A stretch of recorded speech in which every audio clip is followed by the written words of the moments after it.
toutes et bonjour à tous, ici ECNS et bienvenue dans cette nouvelle vidéo, la première séance. La première séance, c'est ce format de vidéo que j'ai créé il y a maintenant un mois de cela, où je réagis en direct à une vidéo en rapport avec Saint Seiya. J'ai démarré ce format avec la saison 2 de la série Knights of the Zodiac, et lors du dernier épisode, l'épisode 12, je vous ai dit qu'a priori il s'agissait de l'interruption de cette saison, on allait avoir une pause avant reprise dans on ne sait encore combien de temps. Et donc effectivement c'est le cas, hein. Une semaine après la diffusion, il s'avère qu'on n'a pas eu de 13e épisode, malgré une fin qui était assez... qui laissait présager que peut-être on aurait vraiment quelque chose, bref. C'est pas vraiment le sujet de cette vidéo en question, donc je vais pas m'appesantir là-dessus. Mais on a une pause, donc on ne sait pas quand est-ce que ça va reprendre, mais pourtant j'avais envie de continuer ce format, la première séance, avec vous. Et je vous ai fait part, lors de la dernière vidéo, de mon envie de continuer ce format avec d'autres séries spin-off que je n'aurais jamais regardées.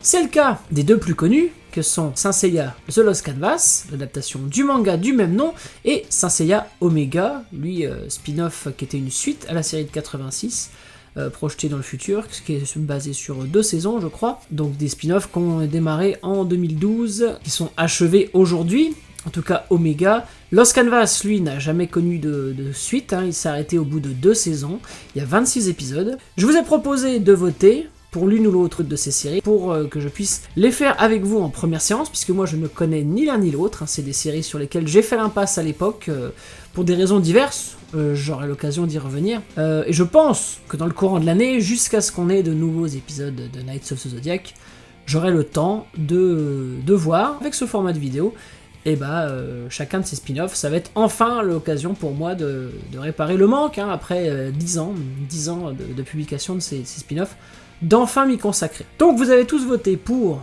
que j'attaque Lost Canvas, une très grande majorité, hein, on est l'ordre du 80-20, hein, 80% pour Lost Canvas, 20% pour Omega, je ferai néanmoins les deux.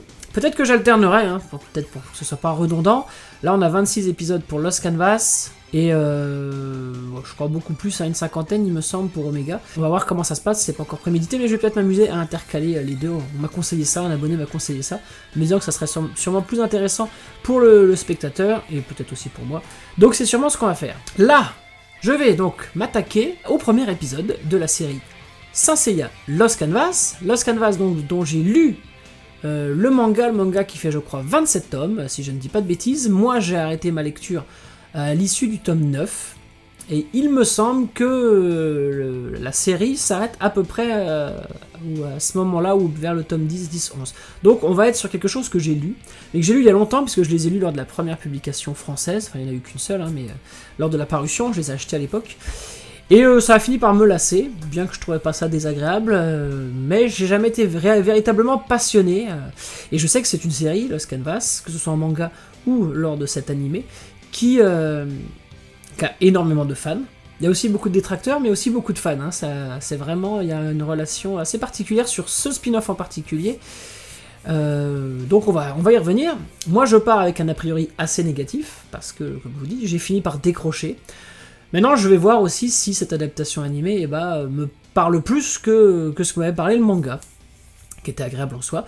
On va voir, donc sachant que le staff technique n'a rien à voir avec celui de la série d'origine, et n'a rien à voir avec celui d'Omega, puisqu'ici on est sur une série qui n'est pas produite par la Toei, hein, à l'époque Kurumada, déçu de l'adaptation de la fin du Mekai et de l'arc Elysion par la Toei, qui manquait de moyens financiers, était allé proposer sa série à un autre studio.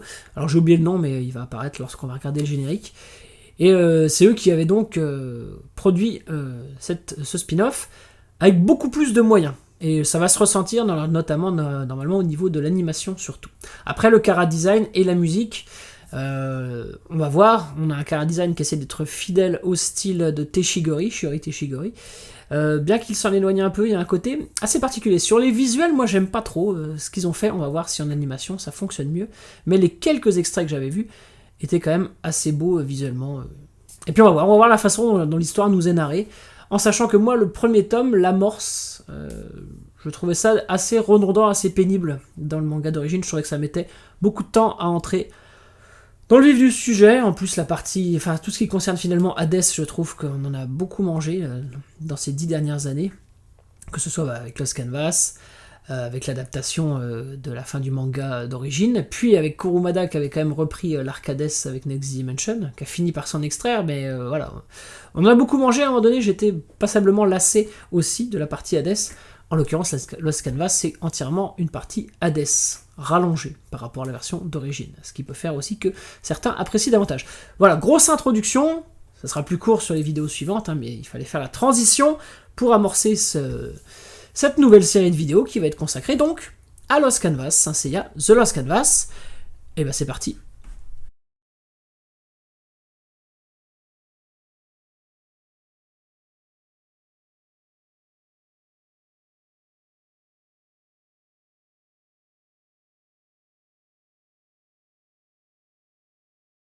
Fin du premier épisode de Saint Seiya Lost Canvas. Lost Canvas ou Lost Canva? Lost Canvas, je crois. Bref. En fait, avant même que l'épisode s'achève, j'étais déjà en train de faire les conclusions. J'ai beaucoup parlé pendant l'épisode. Parce qu'en fait, au fur et à mesure qu'il se déroulait, je me rappelais du manga, et je me rappelais que... Le manga, il faut savoir que je ne l'ai lu qu'une fois. Hein.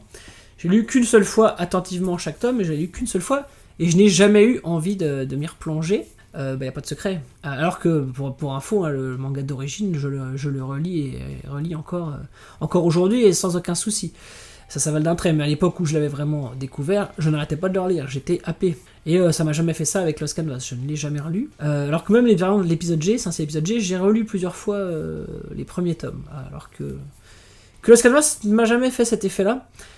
J'ai peut-être relu les passages avec Elcid, c'est possible, et peut-être les passages d'Elbafika, encore une fois, mais l'introduction, je la trouvais longue et fonctionnelle. Et voilà, et je pense que là, on a un épisode... techniquement, rien à dire, c'est joli, bien animé, bien réalisé. C'est propre, il y a une atmosphère qui s'en dégage, mais comme je vous l'ai dit, si c'était pas Saint Seiya, là, la fin de cet épisode, tout comme je n'aurais pas continué si c'était pas Saint Seiya à l'époque, après le tome 1, là je continue pas, on nous pose pas vraiment d'enjeu réel, c'est pas prenant, voilà, c'est comme ça. Je pense que je vais avoir ce problème-là souvent. Hein. On va voir, mais peut-être que les grands moments vont peut-être me faire pousser des waouh, c'est trop bien. Hein. Il y en a quand même plusieurs qui arrivent après.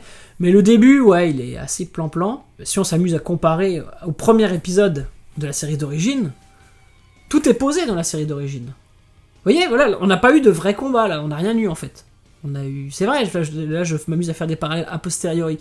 Mais c'est très faible comme introduction. Le seul combat qu'on ait eu, c'est Doko, qui a éclaté 3 spectres, très facilement. Bon, on a eu la mise d'armure, voilà, un petit peu, histoire de faire un peu de relief.